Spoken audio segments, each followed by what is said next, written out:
Hey, Kisses from Kenya is produced by Democrats Abroad Kenya, but everything you hear in this podcast reflects our personal perspectives as, as Americans living in Kenya.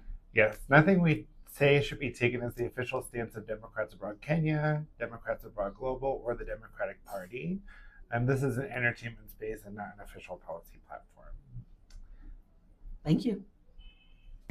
Well, today we're getting existential, and the question we're asking is, are we the baddies? And by that I mean villains, because I know I'm a baddie. Speak for yourself, although maybe. Okay. Well, today's episode is called Mouthpieces and Mirrors, and we're really exploring all the different kind of aspects of what does it mean when your identity means something more. Or you think it means something more. But once again. Oh, yeah.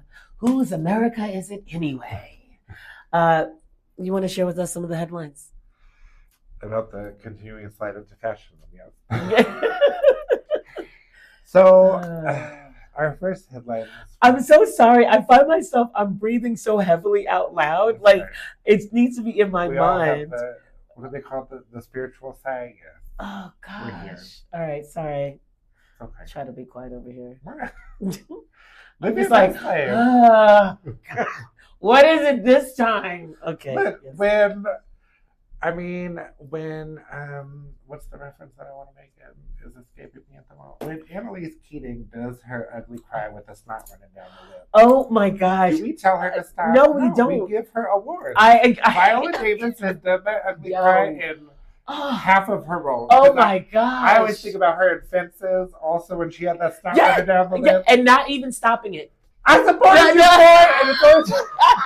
it's just right there. It's like other people have the single tear. She got the single snot. I love it. And she does not, she's not doing this. So live your We're going to let that rest. Okay, got it. Give us your deep sigh. I needed that. So our first headline is that the U.S. threatens to stop funding a Barcelona library over its diversity policy. So now not only are we micromanaging what people do within our borders, it's like also, hey, Americans overseas, you also need to stop doing that. And what's crazy is it's not like it's in Barcelona, but it's an American run space. I just, you know what, when of course we were pre-reading this a bit, it just makes me feel sad.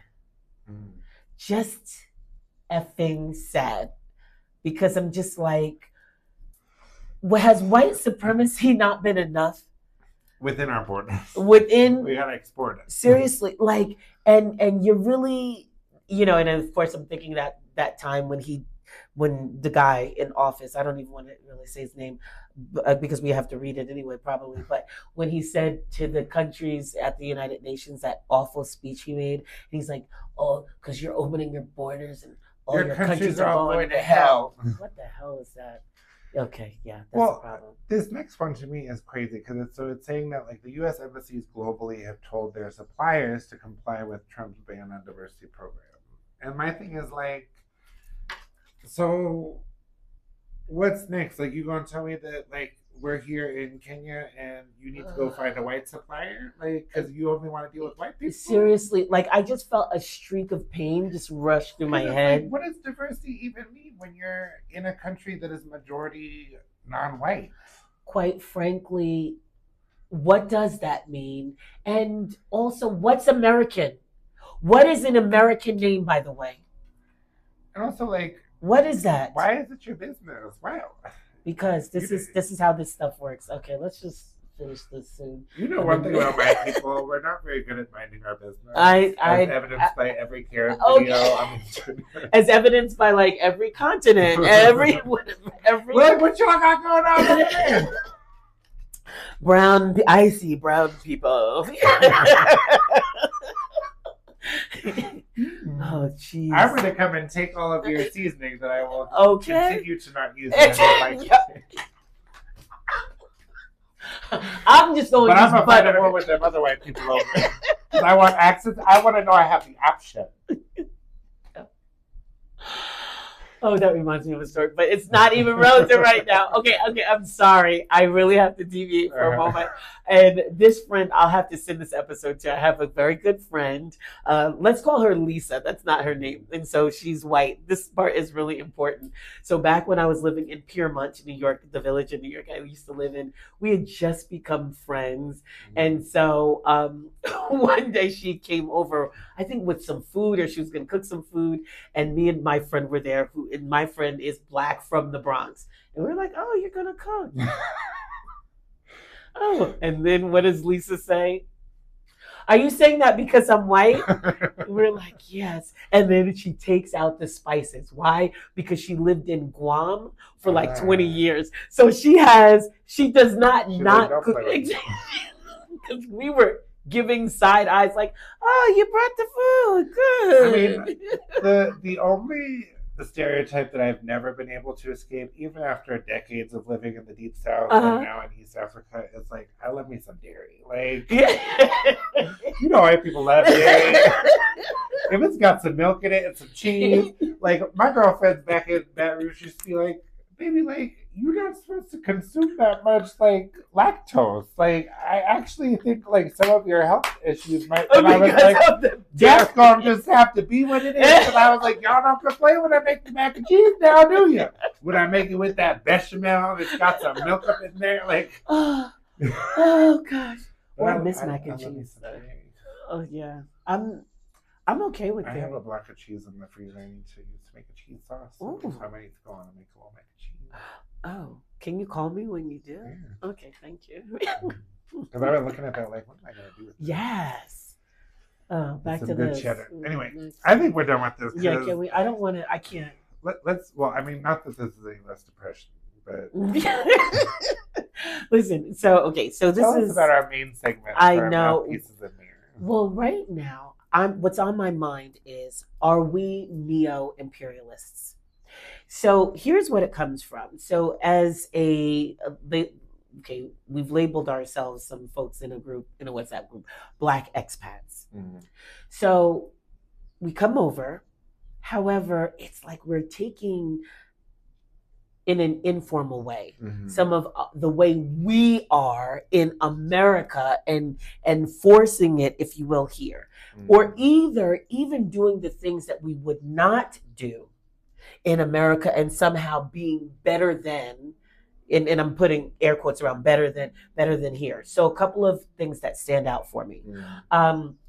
In America, think about when you leave a job and you want to get hired by another one.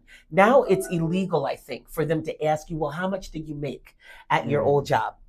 Yet here, with some of the domestic workers, I've seen some of not yours, but some of my own Black expats say, well, I paid this one, so make sure she doesn't charge you a different price. Yet if you were in America, and that you may get sued for that. I mean, you can also get sued for that here, but right. Well, and I see some of those whispers, and I'm sorry if I'm calling people out. Not sorry if I'm calling people out, because how can you, just like in America, you would have tried to negotiate a higher rate. You're going to somewhere else. You're up leveling. How can you begin to dictate and say, no, we don't wish you to do that. We want you to stay where you are economically. And I just think, are we really kind of, and that's just one example, I could give you others, but are we kind of like imperialists, even though we have this Black skin? Are we still doing basically the same thing that a lot of them like to say the colonizers did to us? Are we, maybe the question should be, are we colonizers? Oh, shoot. S just got real right then. Sorry. Anyway. No, I mean, what's interesting, what it makes me think of is like, there's been a lot of dialogue around like this term expat, because I mean mostly it was like originated with my people, and it like originally it was because like I mean, let's just be honest, like white people didn't feel comfortable being labeled immigrants, because it's like, but like I actually like, because I had kind of heard some of this discussion, and also just because I think a lot of the people in the expat space can be kind of challenging, problematic. Yes. Sorry, not sorry. But like, basically. I mean, I have begun to consciously use the term immigrant like in reference to myself. And I've started like saying, as an immigrant, like as an American immigrant, like in East Yes. Africa, like, Yes. and what's like fascinating is watching like the gymnastics that people's facial Oh muscles my do God. when I Yes. say Yes. that. Yes. Because I'll Yes. be like, as an immigrant, they're like, oh, Yes. especially Yes. other immigrants. Yes. And Yes. I'm like, baby, it's okay. Like we the I word, big I. Big I is I just had this discussion and I was thinking, did we just do it? Because while I'm labeled the Black expat and Black expats group, when I do speak about myself in real time, I say immigrant. And people, you're talking about facial gymnastics. People have seemed to have gotten offended. Yeah, it's like they have Actually, that ricochet. I had someone say, "You're not an immigrant." I'm like, "No, I am." I grew up in one place and I have migrated to another. I am an immigrant, and no one sent me here to work. Yeah. And especially that, like, I came, as my own choice to come here. I am an immigrant, so I do love, and I know it's a little bit controversial, and I love to see people's reactions to it. But absolutely, we migrated, hence we are immigrants. Yeah. But I mean, I think all of that points to this like idea that it's like number one, like our identities are very layered. Like none of us have one overarching soul identity, right? Yeah. Like, because once you layer class, race, gender, now like nationality and like physical place, because those two things interact in different ways. Yeah. Like it changes, right? And you're also, I think, pointing to an interesting part of how some of those identities change in different contexts, right? Because like being a Black American in America and being a Black American in East Africa can mean two very different things, even though it's exactly the same identity. I love that. Oh my gosh! Like I feel like every segment we do could have multiple parts. And here's the other 14 points of our agenda. Taking out the skull. Well, okay, and even how we relate to that and how we relate to what we do in our identity. So now, am I helping because I am a Black American? So I feel that I am in Africa. Let's just say Africa, because Americans like to say that. Africa is a country. Yes. Well, they also do. There's like that way they say where it's like you're over there in Africa, and you want them to start doing drugs. Like a delay, and then it's like hush, like Africa, and it's like they're thinking of like what was that movie Out of Africa? How it's like Meryl Streep throwing the chocolates in the back of the train. Which my uncle sent me that when I said I was moving here. I think I got 10 minutes in, and I was like, I need to turn this off before I change my thoughts about you and Meryl Streep forever. Oh God. Okay, so the idea of helping in Africa, and also my friends have talked about those fake accents. They're not even real. Okay, sorry. Let's go to this. Now, am I helping or am I imposing? Yeah. Right? Because even this whole idea of when you're helping someone, and you're not even really asking them how you can help. Right? So you go in, I'm going to help you. But you're doing something where maybe the perspective is completely different. And again, this goes to, is that our imperialism, if you will, coming and saying, well, this is how you're supposed to be helped. Well, you'll watch someone who and I mean, I definitely see it. I mean, I've seen it with people that I've interacted with that are Black Americans. Of course, I've also seen it with the white Americans. Yeah. But it's like you'll see someone who, if it's like, to use like an example of a white American, like if they were doing a project in like a Black and brown community in the US, like they know that it's like, I need to co-design this intervention with people from the community, blah, blah, blah, blah. Like they have that training and they know that, right? So in their own context, they would do that. As soon as like their toes touch down on the red clay soil, it's like that section of their brain goes dark. Isn't it? Yes. And it's like you turn around and you're enacting exactly the thing you know not to do at home Yeah. to someone here, because it's like, oh, but you don't get a voice. Again, is that imperialism? Is it colonizing? Is it because and so it made me think even this thing that I was volunteering for where the snack came with me. We'll call that guy a snack from another episode. If you missed that episode, you'll have to go back to another one. But so that place I'd been going to, I'd been calling the contact person, like, what do you guys need? And because I was really conscious of that thing of, well, I think they need this, I think they need that. So what is that? I'm going to say it, I can say this, some black saviorism. And I don't even, and I'm thinking about like, okay, this is going to a whole nother thing, but maybe we can discuss more of this. The being, how do we say it? Let me figure out how to say it.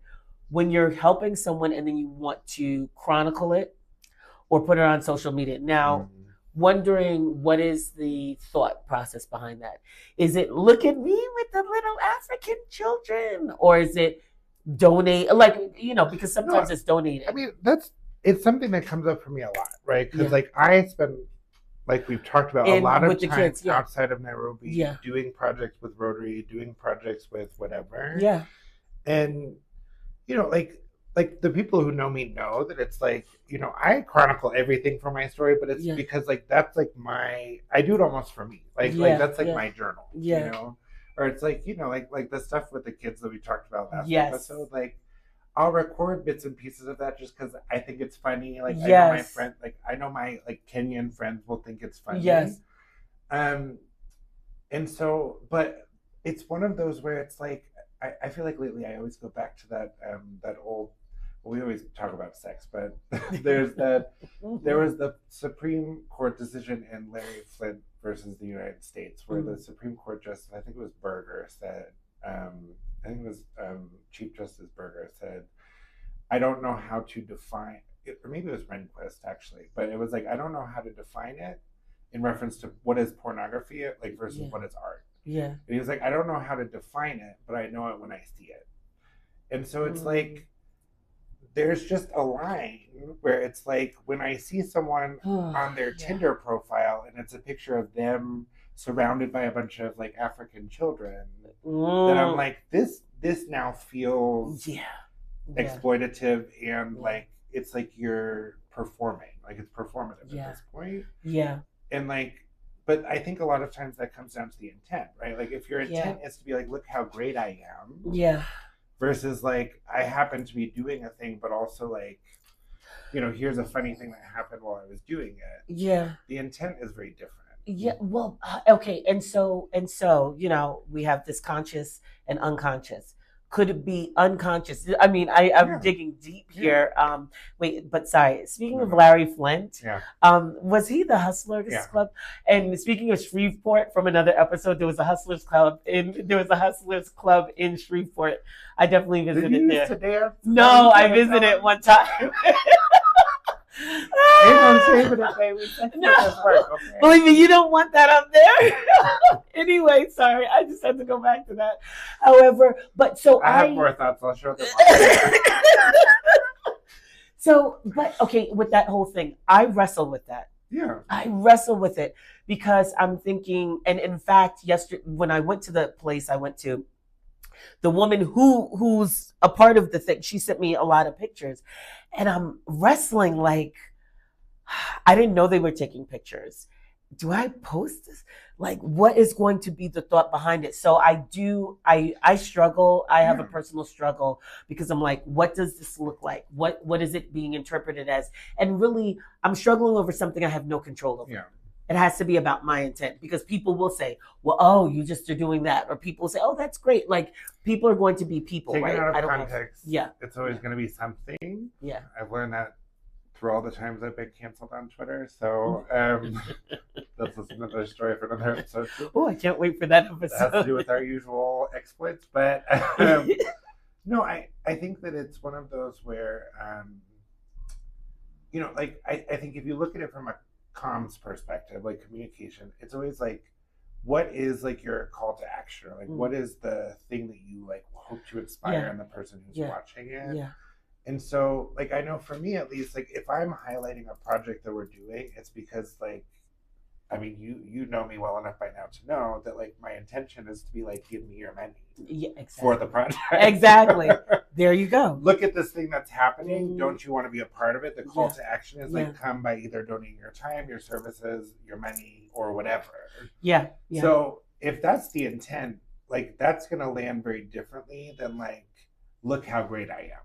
Yeah. Or like, you know, like my call to action is like, you know, follow me for more. I hate those people. Yeah. You know, it's like the ones who are just bebopping around in like the village, and like, yeah, I'm judging. That's a whole other. So now I know we have spent so much time on my thing. No, I think we're good. Yeah. I that was all very good. Okay. And I would also say to you as the viewers and listeners, like any of the stuff that we talk about, of course, there's so much more that we could dig into. So you have to stop ourselves. If you have thoughts, like send them, or like if there are specific facets of any of these topics that you'd love to see us like dissect, we're all about it. And hey, if you want to be a guest speaker, we'd love to have you on to come and talk with us. So it's not just the two of us yapping about our sex lives. Just the two of us. A few social topics. I know. I feel. I hope my father never watches this. Oh my God! I hope my kids never watch this. I know he will. So it's like, hey, Dad. Just skip through some of the parts. There's nothing in here you don't already know. So I think this actually brings us to one of our new segments that we haven't done before, which I think is actually a good segue from what we've been today. Yeah, I think today it's really good. Which is what we call the Culture Clash Hotline. So this is one that ideally we'll be getting some maybe voice notes, some clips from you guys that we can splice in and like talk that would about. Be great. Like, or I mean, like that's why I called it the hotline, because it's like you remember back in the day, like when they call into Larry King Live. Oh my God, I love that. Even Oprah used to have it way back in the day. Yes. Caller, you say what? We go to this caller in Michigan. Phil Donahue. Sorry, I just took it there. So, do you want to tell your culture class? Yeah. You know what? And it's one, but it's many all in one. So it just so happens I order pizza from a particular place. I love their pizza, but I can't say the name because of the story I'm going to tell. Yeah, we're not trying to put nobody on blast. No, not at all. So the delivery guy comes. He's always very nice. I do tip him. And this is important for Americans to know. This isn't necessarily a tipping culture the way we are in America. So that part is important. And also I think important to know that like, people that do things like delivery make well below minimum. Like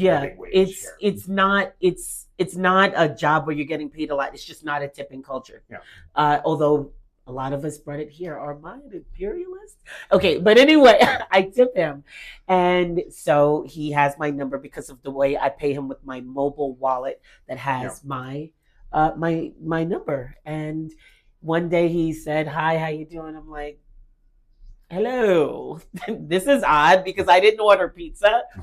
And then he asked me for money. And this part is important because it's not the first time it's happened here. And coming from the culture that I've come from, like people that you don't know don't just ask you for money. Yet it's something here that has happened to me often. It took a while for me to get used to it. I'd almost say, like, I mean, one of the things I hear a lot, like from my Kenyan friends, is like there's this Harambe culture, right? Which is like the culture around like it's community. You get put into the fundraising group, everyone chips in. Yeah. And it's not weird, right? In the way that it is for them, us. right? For us, because the thing is, to that point, I think that it's more communal, right? Yeah. That's what we're talking about, communal, and I feel like as Americans we're very individualistic. Yeah. And so when a security guard asked me for little something, and the pizza delivery, a pizza guy asked me for little money, and I'm thinking, well, you didn't work. And this is my American mentality. Well, I mean, what did you do? Yeah, exactly. Outside of that, because the pizza guy, I'll continue to tip him. Yeah. You know, when someone does something nice for me, I will continue to tip. However, the call out of the blue for money for me, it was a bit of a culture shock when I first came. Yeah. Now I'm used to it, and I know it's no big. It's a thing. Well, it's also something around like getting used to the fact that like saying no is also okay. Yeah. Like, I think in a way that it's Right. not okay. Oh my gosh, yes. in the US. Because I had. That's why I struggled with it. Because it's like now it's like, sorry, but I'll see you later. I had a whole session with my therapist about this. I'll tell you about that later. That could be a topic. Saying no. Yeah, no, I had mine is also money related. So I just hiked up Mount Kenya a few weeks ago.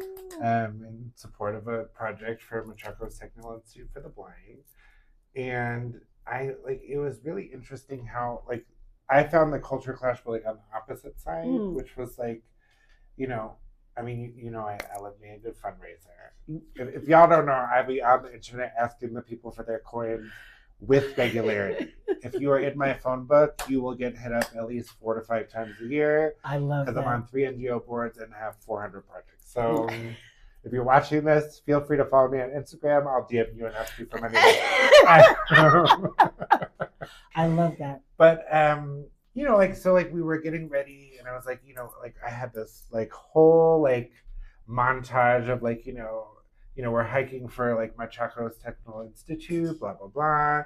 Machaco's to Mount Kenya, sponsor a hiker, sponsor a kilometer, sponsor a meter climb, blah blah blah blah blah. All this stuff. And at one point, I'm going on and on about it while we're driving to one of these hikes at 5 in the morning, and my co-pilot, who's Kenyan, was like, well, you're thinking about this like an American. Kenyans don't give money like that. And I was like, similar to what we were just talking. I'm like, y'all be asking for money all the time. What you mean? If you could give 300 shillings because Aunt Phyllis is getting buried in the ground, then you could give me 500 shillings because I'm climb up the mountain for the blind. What you mean? Aunt Phyllis, why do we have to put her in the ground? Her body ain't even cold yet. You already out here asking for money. Anyway. We love her. Sorry. Rest in peace. But so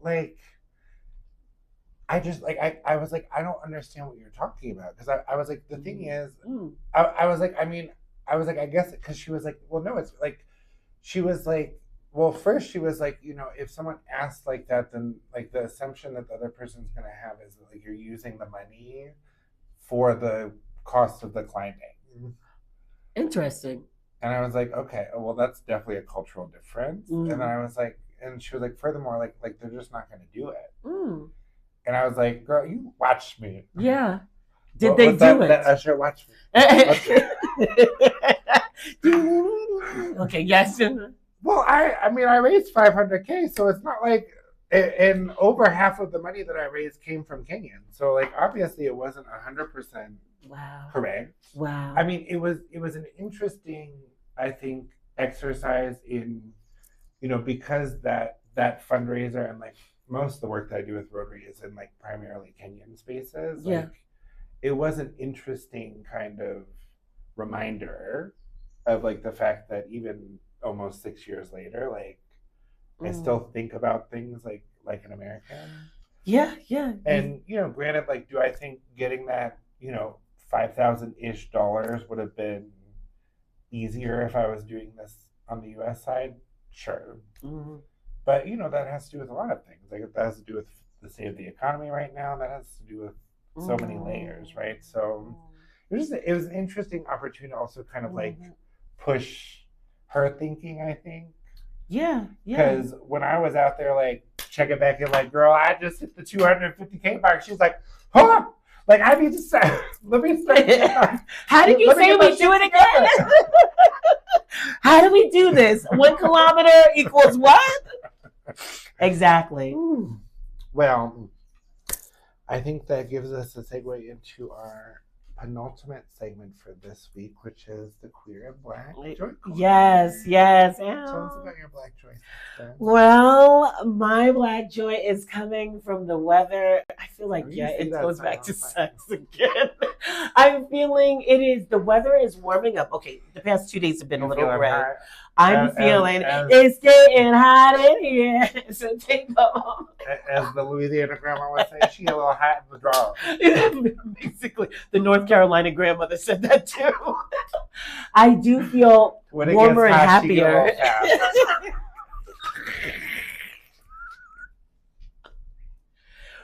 To my children who may be watching this.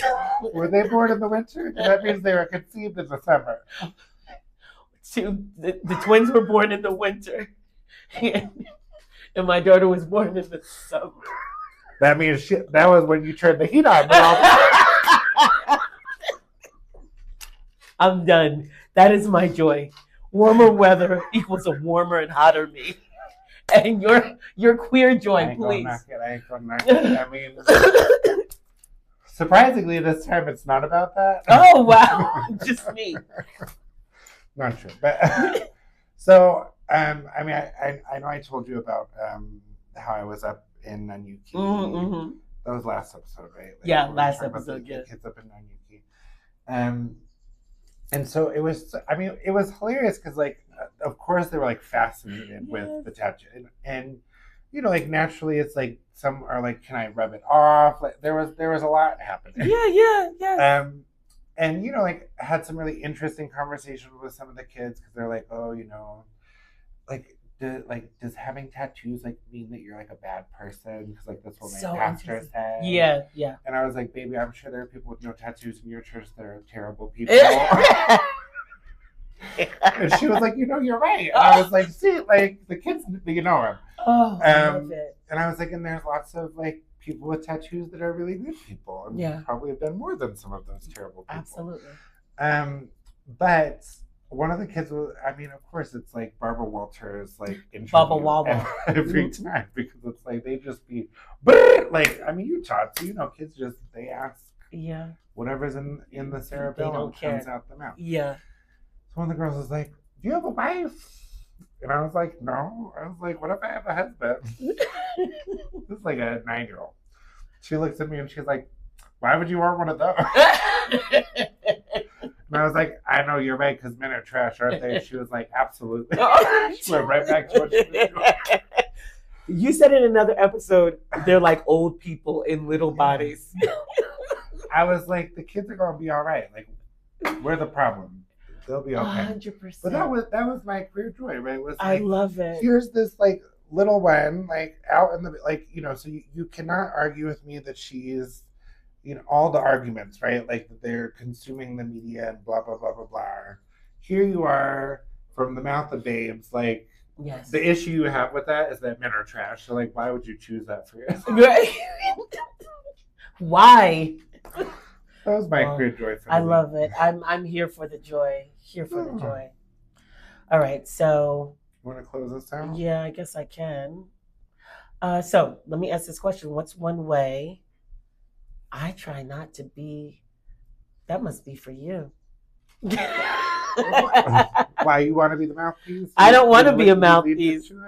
I left from being a mouthpiece in the States. I don't know. I mean, but you're still a mouthpiece in a way, right? Yeah, but can we just cut that part for a second? Because I think we need to ask a different question because we really didn't do the mouthpiece. Oh, right, because we skipped past that. Exactly. So what is a different question we can end with? Maybe it's like, what's one way that I try to be aware of my identity? Okay. Yeah, there we go. All right, so you want to close this out? Yeah, so asking a question, I want you to think about one way that you maybe stay aware of your identity and what it means in context, really.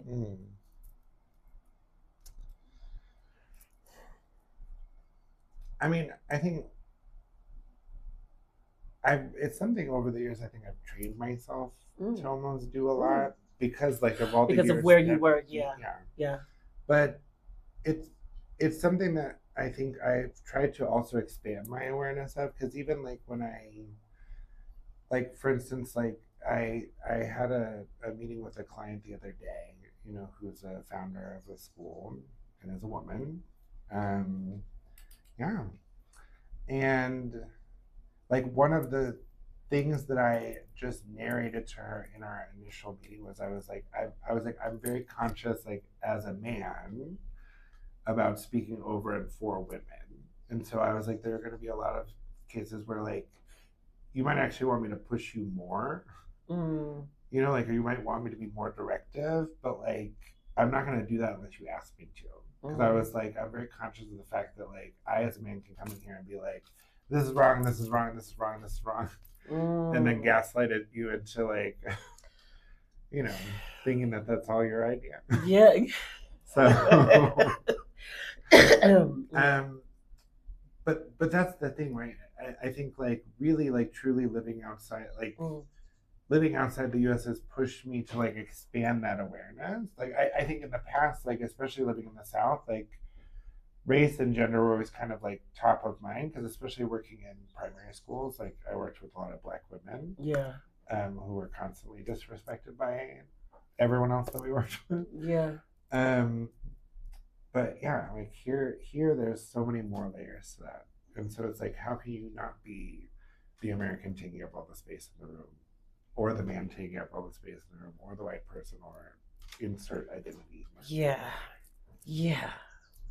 This is a bit complex because just to that point, my awareness makes me listen more, and that will be my running theme throughout. Because even before I moved here, and I'm sure you've had this too, I already took up space in the room. And we are two introverts, baby. Nobody sees us when we walk in the room. It was already happening. So now, taking up space, and now this accent, and then the voice, and by the way, here a lot of times I'm super loud. I don't mean to be. So it's loud. It's taking up space. I usually wear some. The microphone knows, baby. Okay.